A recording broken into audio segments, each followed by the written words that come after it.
জীবনের ভয় আছে, চাষ করতে কেউ ঢুকবে না।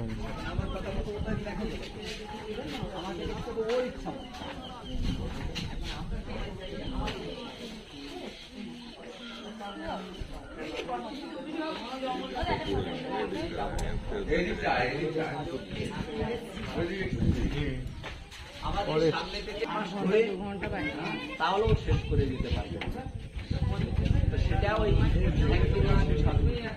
কয়েক ঘন্টায় শেষ হবে। তাহলে